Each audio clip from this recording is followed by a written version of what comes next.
বলছেন আল্লাহ রাব্বুল আলামিন জাহান্নামকে সৃষ্টি করলেন অথবা জিবরাইল আলাইহিস সালামকে বললেন, হে জিবরাইল যাও জাহান্নাম দেখে আসো, আমি জাহান্নাম তৈরি করেছি। জাহান্নাম দেখে আসার পর জিবরাইল আলাইহিস সালাম আল্লাহকে বলছে, আল্লাহ জাহান্নাম যে কত ভয়ঙ্কর, জাহান্নাম যে কত ভয়াবহ, যে কোনো ব্যক্তি এই জাহান্নাম দেখবে সে কখনো জাহান্নামে প্রবেশ করতে চাইবে না, প্রবেশ করবে না, বাঁচতে চাইবে, পালাতে চাইবে। জাহান্নাম খুবই ভয়ঙ্কর জায়গা, আমি দেখে আসলাম। তাও তাও করে আগুন জ্বলছে, মানুষকে নিজের দিকে আহ্বান করছে, টানছে, মানুষকে পুরানোর জন্য আগুন দাও দাও করে চলছে। আল্লাহ রাব্বুল আলামিন জাহান্নামকে কামনা বাসনা দ্বারা, সুখ শান্তি দ্বারা ঘিরে দিলেন। অতঃপর জিবরাইলকে বললেন, জিবরাইল যাও আবার গিয়ে জাহান্নাম দেখে আসো। জিবরাইল জাহান্নাম দেখে এসে বলছেন, আল্লাহ আমি ধারণা করছি জাহান্নামে সকল মানুষ প্রবেশ করবে, কেননা জাহান্নামকে সাজানো হয়েছে নামাজ নাই বেনামাজীদের দ্বারা, রোজা যারা রাখে না তাদের দ্বারা, অশ্লীল অপকর্ম বা তাদের সাথে জড়িত থাকে যারা, তাদের জন্য জাহান্নামকে খুব সুখ শান্তি দিয়ে, ভোগ বিলাস দিয়ে, অন্তর দিয়ে, মানুষের কামনা বাসনা দিয়ে জাহান্নামের চারিপাশকে সাজানো আছে। মানুষ তো দুনিয়াতে এসে কামনা বাসনার পিছনে ছুটে, মানুষ তো দুনিয়ার মুখে এসে টাকা পয়সা গাড়ি বাড়ি এগুলোর পিছনেই ছুটে।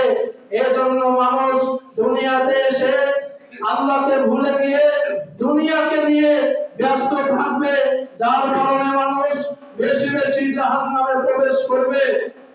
তারপরে আল্লাহ রাব্বুল আলামিন জান্নাত তৈরি করলেন।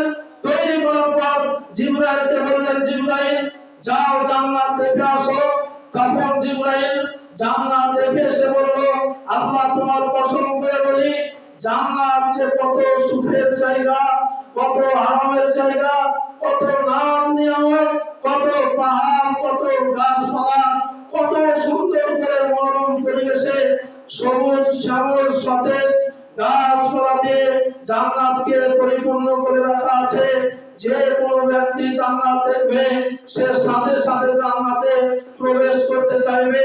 আল্লাহ রাব্বুল আলামিন জান্নাতকে দুঃখ কষ্ট অত্যাচার নিয়ম নীতি হাদিস কুরআন এগুলো দিয়ে জান্নাতকে সাজিয়ে দিল, ঘিরে দিল।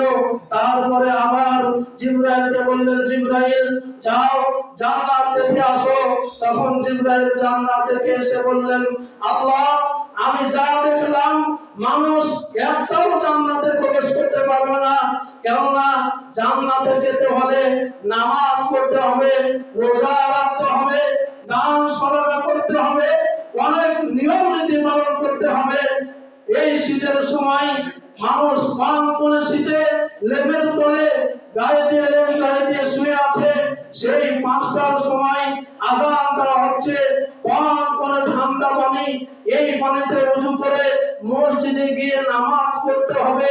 খুব কঠোর নীতি, এই নীতিগুলো পালন করলেই মানুষ জান্নাতে যেতে পারবে। আমার মনে হয় কেউ জান্নাতে প্রবেশ করতে পারবে না নিয়ম নীতি দিয়েই, নিয়ম নীতি পালন করে তারপরেই মানুষ জান্নাতে প্রবেশ করতে পারবে। বলছিলাম জাহান্নামকে মানুষের মন যেভাবে চাই সেভাবে ঘিরে রাখা আছে। মানুষ তো দুনিয়ার বুকে যেদিকে ইচ্ছা যেদিকে মন চাই সেদিকে চলে যায়, কোনো নিয়ম নীতি মানে না, কোনো নামাজ রোজা লাগে না, কোনো কিছু লাগে না। সে বেধর্মের মতো মুসলমান নাম শুধু বেধর্মের মতো বেনামাজি হয়ে লজ্জাহীনার মতো বেশরম মহিলারা এবং পুরুষেরা নামাজের জন্য ডাকা হয়, নামাজের জন্য আযান দেওয়া হয়, নামাজের জন্য 5 বার প্রতিদিন ডাকা হয়।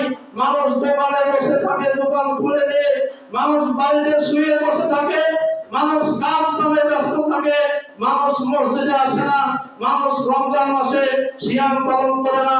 এজন্য জিবরাইল বলছে